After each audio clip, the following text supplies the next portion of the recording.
ವಾರಕ್ಕೊಂದು ಕಥೆ ಕಥಾಸರಣಿ. ಪ್ರಿಯ ಕೆಳವರೇ, ಈಗ ಕೇಳಿ ಕಥೆ ಶ್ರದ್ಧೆ. ಬರೆದು ಪ್ರಸ್ತುತಪಡಿಸಿದವರು ವಿದ್ಯಾ ಕಲ್ಯಾಣ್ ಶೆಟ್ಟಿ.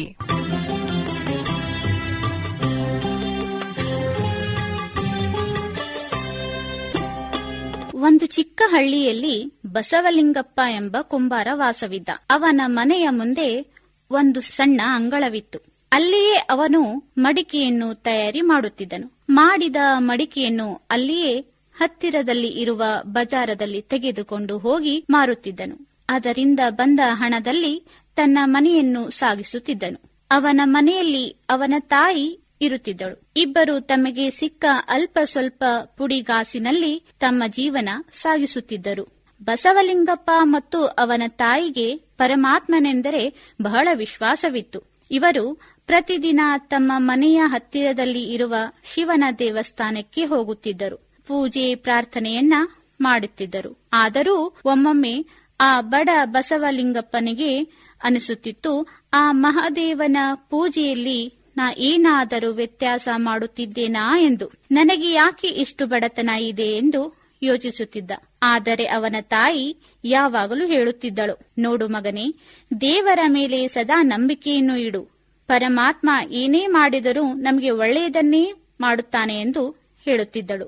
ಬಸವಲಿಂಗಪ್ಪ ಒಂದು ದಿನ ಬೆಳಿಗ್ಗೆ ಬೇಗ ಎದ್ದು ಸ್ನಾನ ಮಾಡಿ ಪೂಜೆ ಪುನಸ್ಕಾರಗಳನ್ನು ಮಾಡುತ್ತಿದ್ದ. ನಂತರ ಮಡಿಕೆಯನ್ನು ಮಾಡಿ ಹತ್ತಿರದಲ್ಲಿ ಇರುವ ಬಜಾರಕ್ಕೆ ಮಾರಲು ಒಯ್ಯುತ್ತಿದ್ದ. ಆದರೆ ತಾಯಿ ಮಗನ ಬಗ್ಗೆ ತುಂಬಾನೇ ಯೋಚನೆ ಮಾಡುತ್ತಾ ಇದ್ದಳು. ಪ್ರತಿದಿನ ಅವನು ಮಡಿಕೆ ಮಾರಲು ಹೋಗುವಾಗ, ಮಗನೇ, ರಾತ್ರಿಯಾಗುವ ಮುಂಚೆನೆ ಮನೆಗೆ ಮರಳಿ ಬಾ ಎಂದು ಹೇಳುತ್ತಿದ್ದಳು. ಒಂದು ದಿನ ಬಸವಲಿಂಗಪ್ಪ ತಾನು ಮಾಡಿದ ಮಣ್ಣಿನ ಮಡಿಕೆಯನ್ನು ತಲೆಯ ಮೇಲೆ ಹೊತ್ತುಕೊಂಡು ಬಜಾರದ ಕಡೆ ಹೊರಟಿದ್ದ. ಹೋಗುವಾಗ ಹಾದಿಯಲ್ಲಿ ತನ್ನ ತಾಯಿಯ ಬಗ್ಗೆ ಯೋಚನೆ ಮಾಡುತ್ತಾ ಹೊರಟಿದ್ದ. ನಾನು ನನ್ನ ವಯಸ್ಸಾದ ತಾಯಿಗೆ 2 ಹೊತ್ತಿನ ಊಟದ ಬದಲು ಏನೂ ಕೊಡಲು ಆಗುತ್ತಿಲ್ಲವಲ್ಲ ಎಂದು ಯೋಚಿಸುತ್ತಾ ಹೊರಟಿದ್ದ.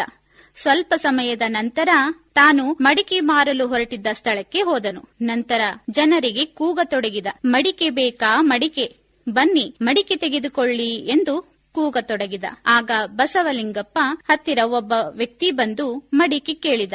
ಆದರೆ ಬಸವಲಿಂಗಪ್ಪ ಹೇಳಿದ ಬೆಲೆಗೆ ಕೊಂಡುಕೊಳ್ಳಲು ಆ ವ್ಯಕ್ತಿ ಸಿದ್ಧ ಇರಲಿಲ್ಲ. ಆವಾಗ ಈ ಬಸವಲಿಂಗಪ್ಪ ಯೋಚಿಸಿದ, ಮಧ್ಯಾಹ್ನದ ಸಮಯವಾದರೂ ಕೂಡ ಇನ್ನೂ ಒಂದು ಮಡಿಕೆಯೂ ಮಾರಾಟವಾಗಿಲ್ಲ. ಆದ್ದರಿಂದ ಮಡಿಕೆಯನ್ನು ಕಡಿಮೆ ಬೆಲೆಗೆ ಕೊಡಲು ಸಿದ್ಧನಾದ. ಹೀಗೆಯೇ ಸಾಯಂಕಾಲದವರೆಗೂ ಎಲ್ಲ ಮಡಿಕೆಗಳನ್ನು ಮಾರಿದ. ನಂತರ ಮನೆಯ ಕಡೆಗೆ ಹೊರಟ. ಆದರೆ ಬಸವಲಿಂಗಪ್ಪ ಬೇಜಾರದಲ್ಲಿಯೇ ಇದ್ದ.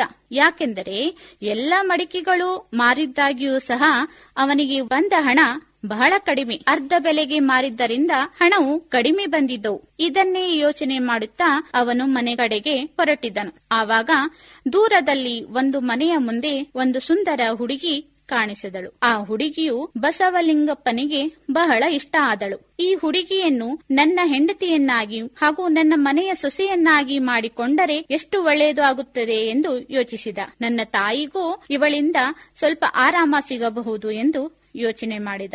ನನ್ನ ತಾಯಿ ಜೊತೆ ಇರುವುದರಿಂದ ಇವಳಿಗೂ ಹೊತ್ತು ಕಳೆಯುವುದು ಎಂದು ಯೋಚಿಸುತ್ತಾ ಅವಳ ಕಡೆ ಹೋದನು. ಆ ಹುಡುಗಿ ಹತ್ತಿರ ಹೋಗಿ, ನಿನ್ನ ಹೆಸರು ಏನು ಎಂದು ಕೇಳಿದ. ಆವಾಗ ಆ ಹುಡುಗಿ, ನನ್ನ ಹೆಸರು ತಿಳಿದುಕೊಂಡು ನಿನಗೇನು ಆಗಬೇಕಾಗಿದೆ ಎಂದಳು. ಬಸವಲಿಂಗಪ್ಪನು ಹೇಳಿದ, ನಾನು ನಿಮ್ಮ ತಂದೆಯನ್ನು ಭೇಟಿಯಾಗಬೇಕಿದೆ. ನಿಮ್ಮ ತಂದೆ ಎಲ್ಲಿದ್ದಾರೆ ಎಂದು ಕೇಳಿದ. ಆ ಹುಡುಗಿ, ನಮ್ಮ ತಂದೆ ಒಳಗಡೆ ಇದ್ದಾರೆ, ನೀವು ಹೋಗಿ ಭೇಟಿಯಾಗಬಹುದು ಎಂದಳು. ಬಸವಲಿಂಗಪ್ಪನು ಆ ಹುಡುಗಿಯ ತಂದೆಯನ್ನು ಭೇಟಿಯಾಗಲು ಮನೆಯ ಒಳಗಡೆ ಹೋದನು. ತನ್ನ ಬಗ್ಗೆ ಅವರ ಮುಂದೆ ಹೇಳಿದ ಮತ್ತು ನಾನು ನಿಮ್ಮ ಮಗಳನ್ನು ಮದುವೆಯಾಗಲು ಇಚ್ಛಿಸಿದ್ದೇನೆ ಎಂದನು. ಆವಾಗ ಆ ಹುಡುಗಿಯ ತಂದೆ, ನೀನು ಏನು ಕೆಲಸ ಮಾಡುತ್ತೀಯಾ ಮತ್ತು ಒಂದು ದಿನಕ್ಕೆ ಎಷ್ಟು ಸಂಪಾದನೆ ಮಾಡುತ್ತೀಯಾ ಎಂದು ಕೇಳಿದ. ಬಸವಲಿಂಗಪ್ಪನು, ನಾನು ಮಡಿಕೆಯನ್ನು ಮಾಡಿ ಬಾಜಾರದಲ್ಲಿ ಮಾರುತ್ತೇನೆ ಮತ್ತು ಮನೆಯನ್ನು ನಡೆಸುವಷ್ಟು ಖಂಡಿತ ಗಳಿಸುತ್ತೇನೆ ಎಂದನು. ಹುಡುಗಿಯ ತಂದೆ, ನಿನ್ನ ಗಳಿಕೆ ಬಹಳ ಕಡಿಮೆ, ಆದರೂ ನಿನಗೂ ಒಂದು ಅವಕಾಶ ಕೊಡುತ್ತೇನೆ. ಯಾವಾಗ ನೀನು 10,000 ರೂಪಾಯಿಗಳನ್ನ ಗಳಿಸಿ ನನಗೆ ತಂದು ಕೊಡುವೆಯೋ ಆವತ್ತು ನನ್ನ ಮಗಳಿಗೆ ನಿನಗೆ ಕೊಟ್ಟು ಮದುವೆ ಮಾಡುವೆ, ಇಲ್ಲವಾದರೆ ನೀನು ಇನ್ನೊಮ್ಮೆ ನನ್ನ ಕಡೆ ಬರಬೇಡ ಎಂದು ಹೇಳಿ ಕಳಿಸಿಬಿಟ್ಟರು. ಬಸವಲಿಂಗಪ್ಪ ಬೇಜಾರವಾಗಿ ಅಲ್ಲಿಂದ ಹೊರಟನು. 10,000 ರೂಪಾಯಿಗಳಷ್ಟು ದೊಡ್ಡ ಮೊತ್ತದ ದುಡ್ಡು ಇಲ್ಲಿವರೆಗೂ ನಾನು ನೋಡಿಯೇ ಇಲ್ಲ. ಇನ್ನು ಅವರಿಗೆ ಇಷ್ಟು ಹಣ ಹೇಗೆ ಕೊಡಲಿ ಎಂದು ಯೋಚಿಸುತ್ತಾ ಮನೆಯ ಕಡೆಗೆ ಹೋದನು. ನಾನು ಬಹಳ ಕಷ್ಟಪಟ್ಟು ಗಳಿಕೆ ಮಾಡಿದರೆ 10,000 ರೂಪಾಯಿಗಳನ್ನು ಒಂದು ತಿಂಗಳಿಗೆ ಸಂಪಾದಿಸಬಹುದು ಅಂತ ಹೇಳಿ ಸಪ್ಪನೆ ಮುಖ ಮಾಡಿಕೊಂಡು ಮನೆಗೆ ಬಂದ. ಬಸವಲಿಂಗಪ್ಪ ಮನೆಗೆ ಬಂದು ನಡೆದ ಎಲ್ಲಾ ವಿಷಯವನ್ನ ತಾಯಿಗೆ ತಿಳಿಸಿದ. ತಾಯಿಯು, ಬೇಜಾರ ಆಗಬೇಡ ಮಗನೇ, ಆ ಪರಮಾತ್ಮನೆ ಮೇಲೆ ಭರವಸೆ ಇಡು. ಆ ಶಿವ ಮನಸ್ಸು ಮಾಡಿದರೆ ಆ ಹುಡುಗಿ ನಿನಗೆ ಸಿಗುವಳು. ಆದರೆ ನೀನು ಶ್ರದ್ಧೆ ಮತ್ತು ಭಕ್ತಿ ಇಟ್ಟು ಕೆಲಸ ಮಾಡು, ನಿರ್ಧಾರಗಳನ್ನು ಅವನ ಮೇಲೆ ಬಿಡು ಹೇಳಿದಳು. ಆವಾಗ ಬಸವಲಿಂಗಪ್ಪನಿಗೆ ಸ್ವಲ್ಪ ಸಮಾಧಾನವಾಯಿತು. ಮರುದಿನ ಬಸವಲಿಂಗಪ್ಪ ಮಡಿಕೆ ಮಾಡಿ ಬಿಸಿಲಿನಲ್ಲಿ ಒಣಗಿಸಲು ಇಟ್ಟು ಒಳಗಡೆ ಹೋದನು. ತಾಯಿ, ನಿನ್ನ ಚಿಕ್ಕಮ್ಮನಿಗೆ ಹುಷಾರಿಲ್ಲ, ಅವಳಿಗೆ ಭೇಟಿಯಾಗಲು ನಾನು ಪಕ್ಕದ ಹಳ್ಳಿಗೆ ಹೋಗಿ ಬರುತ್ತೇನೆ ಎಂದು ಹೇಳಿದಳು ತಾಯಿ. ಸಾಯಂಕಾಲದವರೆಗೆ ಬರುವೆನು, ಅಲ್ಲಿವರೆಗೂ ನೀನು ಊಟ ಮಾಡಿ ಸ್ವಲ್ಪ ಹೊತ್ತು ಮಲಗಿರು ಎಂದು ಮಗನಿಗೆ ಹೇಳಿ ಹೊರಟಳು. ಬಸವಲಿಂಗಪ್ಪನು ಊಟ ಮಾಡಿ ಮಲಗಿಕೊಂಡು ನಿದ್ದೆ ಹತ್ತಿತು. ಆವಾಗ ಹೊರಗಡೆ ಒಮ್ಮಿಂದೊಮ್ಮೆಲೆ ಮಳೆ ಬಂದು ಮಡಿಕೆಗಳೆಲ್ಲವೂ ಒದ್ದೆಯಾಗಿ ಹಾಳಾಗಿದ್ದವು. ಆವಾಗ ಅವನಿಗೆ ಎಚ್ಚರವಾಗಿ ಹೊರಗೆ ಬಂದು ನೋಡಿದಾಗ ಮಡಿಕೆಗಳೆಲ್ಲವೂ ಹಾಳಾಗಿದ್ದವು. ಇದನ್ನು ನೋಡಿ ಬೇಜಾರಾಗಿ, ಓ ದೇವರೇ, ಇದರಲ್ಲಿ ನನ್ನ ತಪ್ಪೇನಿದೆ? ಅಲ್ಲದೆ ನನ್ನ ಜೊತೆಗೆ ಇದೆಲ್ಲ ಯಾಕೆ ಆಗುತ್ತದೆ ಎಂದು ನೊಂದುಕೊಂಡನು. ಅಷ್ಟರಲ್ಲಿ ಅವನ ತಾಯಿ ಊರಿನಿಂದ ಬಂದಳು. ನಡೆದ ಘಟನೆಯನ್ನು ತಾಯಿ ಹತ್ರ ಹೇಳಿದನು. ಆವಾಗ ತಾಯಿ, ನೊಂದುಕೊಳ್ಳಬೇಡ ಮಗನೇ, ಎಲ್ಲವೂ ಸರಿಯಾಗುವುದು ಎಂದಳು. ಬಸವಲಿಂಗಪ್ಪನಿಗೆ ಸಿಟ್ಟು ಬಂದು, ದೇವರು ಕೂಡ ಬಡವರಿಗೆ ಮಾತ್ರ ಪರೀಕ್ಷೆ ಒಡ್ಡುತ್ತಾನೆ ಎಂದು ಗೊಣಗಿದನು. ಮಾರನೇ ದಿನ ದಿನನಿತ್ಯದ ತನ್ನ ಮಡಿಕೆ ಮಾರುವ ಕೆಲಸ ಮುಗಿಸಿಕೊಂಡು ಬರುತ್ತಿದ್ದ. ಅವತ್ತು ತುಂಬಾ ಬಿಸಿಲು. ಗಿಡದ ನೆರಳಿಗೆ ನಡೆಯುತ್ತಾ ಬಂದು ಅವನಿಗೆ ಸುಸ್ತಾಗಿತ್ತು. ಒಂದು ಗಿಡದ ಕೆಳಗಡೆ ವಿಶ್ರಾಂತಿಗೆ ಎಂದು ಕುಳಿತಿದ್ದ. ಅವನಿಗೆ ನಿದ್ದೆ ಆವರಿಸಿತು. ಸ್ವಲ್ಪ ಸಮಯದ ನಂತರ ಆ ದಾರಿಯಲ್ಲೂ ಒಬ್ಬ ಸನ್ಯಾಸಿ ಹಾದು ಹೊರಟಿದ್ದನು. ಅವನು ಮಲಗಿದ್ದನ್ನು ಕಂಡು ಇವನ ಹತ್ತಿರ ಬಂದು ಅವನನ್ನು ಎಬ್ಬಿಸಿದನು. ನೋಡಪ್ಪ, ನನಗೆ ಬಹಳ ಹಸಿವಾಗಿದೆ, ನೀನು ನನಗೆ ನೀರು ಮತ್ತು ಊಟವನ್ನು ಕೊಡಿಸಬಲ್ಲೆಯಾ ಎಂದು ಕೇಳಿದ ಸನ್ಯಾಸಿ. ಆವಾಗ ಬಸಲಿಂಗಪ್ಪನು, ನೋಡಿ ಸ್ವಾಮಿಗಳೇ, ನನ್ನ ಹತ್ತಿರ ಈಗ ಏನೂ ಇಲ್ಲ, ನಿಮಗೆ ಕೊಡಬೇಕೆಂದರೆ ನೀವು ನಮ್ಮ ಮನೆಗೆ ಬನ್ನಿ ಎಂದು ಕರೆದುಕೊಂಡು ಹೋದನು. ಮನೆಗೆ ಕರೆದುಕೊಂಡು ಹೋದ ನಂತರ ತಾಯಿಗೆ ಅಡುಗೆ ಮಾಡಲು ಹೇಳಿದನು. ಊಟ ತಯಾರಾದ ಮೇಲೆ ಊಟಕ್ಕೆ ಅಣಿ ಮಾಡಿದರು. ಬಸವಲಿಂಗಪ್ಪನು ಸನ್ಯಾಸಿಯ ಬಗ್ಗೆ ವಿಚಾರಿಸಿದ. ಸನ್ಯಾಸಿಯು, ನಾನು ಪಕ್ಕದ ಹಳ್ಳಿಗೆ ಹೊರಟಿದ್ದೆ, ಹಸಿವು ಬಹಳ ಆಗಿತ್ತು, ನೀನು ನನಗೆ ಊಟ ನೀಡಿದೆ. ಈಗಿನ ಕಾಲದಲ್ಲಿ ಯಾರೂ ಕೂಡ ಅಪರಿಚಿತ ವ್ಯಕ್ತಿಯನ್ನು ಯಾರ ಮನೆಗೂ ಕರೆದುಕೊಂಡು ಊಟ ಹಾಕದಿಲ್ಲ.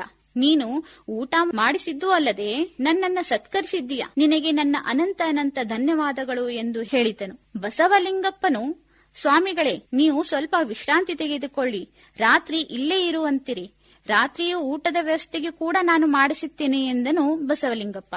ಆಗ ಸನ್ಯಾಸಿಯು, ನಾನು ಬೇರೆ ಪಕ್ಕದ ಹಳ್ಳಿಗೆ ಹೋಗಬೇಕಾಗಿದೆ, ನಿನ್ನ ಈ ಒಂದು ಅನ್ನ ಹಾಕಿದ ಋಣಕ್ಕೆ ನಾನು ಧನ್ಯವಾದಗಳನ್ನು ಹೇಳುತ್ತೇನೆ, ಈ ಒಂದು ಮಂತ್ರವನ್ನು ನೀನು ಹೇಳುತ್ತೇನೆ, ಇದನ್ನು ನೀನು ಪ್ರತಿನಿತ್ಯ ಪಠಿಸಲು ಹೇಳಿದನು. ಮತ್ತು ನನ್ನಿಂದ ನಿನಗೆ ಇನ್ನೇನಾದರೂ ಆಗಬೇಕಾಗಿದ್ದರೆ ಹೇಳು ಎಂದು ಸನ್ಯಾಸಿಯು ಹೇಳಿದ. ಆವಾಗ ಬಸವಲಿಂಗಪ್ಪ, ಇನ್ನೇನು ಬೇಡ ಸ್ವಾಮಿಗಳೇ, ನನಗೆ ನಿಮ್ಮ ಆಶೀರ್ವಾದ ಒಂದು ಇದ್ದರೆ ಸಾಕು ಎಂದನು. ಇದನ್ನು ಕೇಳಿದ ಸನ್ಯಾಸಿಯು ಖುಷಿಪಟ್ಟು, ಆ ಮಂತ್ರವನ್ನು ತಪ್ಪದೆ ಪ್ರತಿನಿತ್ಯ ಪಠಿಸಲು ನಿನ್ನ ಕಷ್ಟಗಳೆಲ್ಲವೂ ಪರಿಹಾರವಾಗುವುದು ಎಂದು ಹೇಳಿ ಹೊರಟು ಹೋದನು. ಬಸವಲಿಂಗಪ್ಪ ಮತ್ತು ಅವನ ತಾಯಿ ಸನ್ಯಾಸಿ ಹೇಳಿದ ಹಾಗೆ ಪ್ರತಿನಿತ್ಯ ಮಂತ್ರವನ್ನು ಪಠಿಸಲು ಶುರು ಮಾಡಿದರು.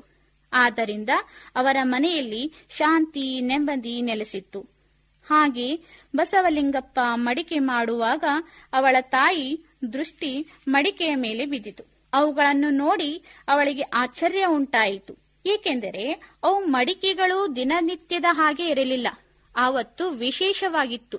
ವಜ್ರದಿಂದ ಮಾಡಿದ ಮಡಿಕೆಯ ಹಾಗೆ ಹೊಳೆಯುತ್ತಿದ್ದವು. ಇದನ್ನು ಮಗನಿಗೆ ತಾಯಿ ತೋರಿಸಿದಳು. ಇದೆಲ್ಲವೂ ಆ ಸನ್ಯಾಸಿಯ ಆಶೀರ್ವಾದ ಇರಬಹುದು ಎಂದು ಮಡಿಕೆ ಮಾರಲು ಬಜಾರಕ್ಕೆ ಹೋದನು. ನಂತರ ಸ್ವಲ್ಪ ಹೊತ್ತಲ್ಲೇ ಆ ಎಲ್ಲ ಮಡಿಕೆಗಳು ವ್ಯಾಪಾರವಾದವು. ಬಸವಲಿಂಗಪ್ಪ ಹೇಳಿದ ಬೆಲೆಗೆ ಎಲ್ಲರೂ ಕೊಂಡುಕೊಂಡರು. ಆದ್ದರಿಂದ ಬಹಳ ಖುಷಿ ಪಟ್ಟನು. ವ್ಯಾಪಾರವು ಚೆನ್ನಾಗಿ ಆಗಿತ್ತು. ಮನೆಗೆ ಹೋಗಿ ನಡೆದಿದ್ದನ್ನು ತಾಯಿಗೆ ಹೇಳಿದನು.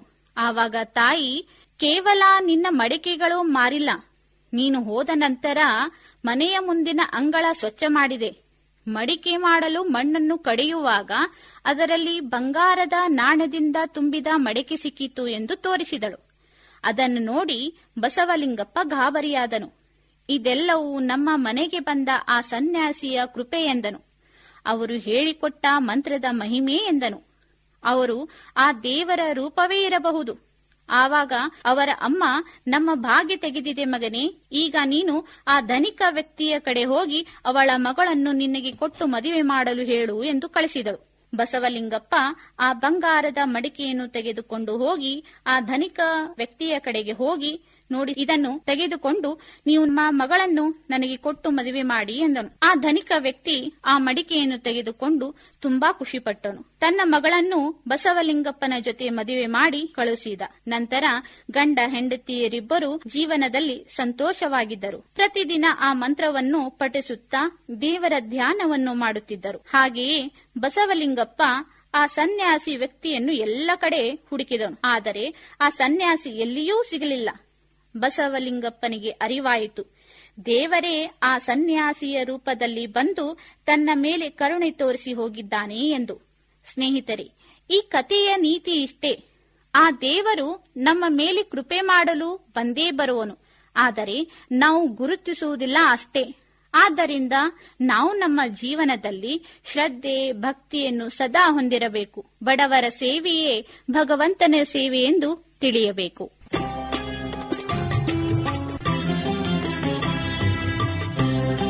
ಪ್ರಿಯ ಕೇಳುಗರೆ, ಇದುವರೆಗೆ ಶ್ರದ್ಧೆ ಕಥೆಯನ್ನು ಕೇಳಿದಿರಿ.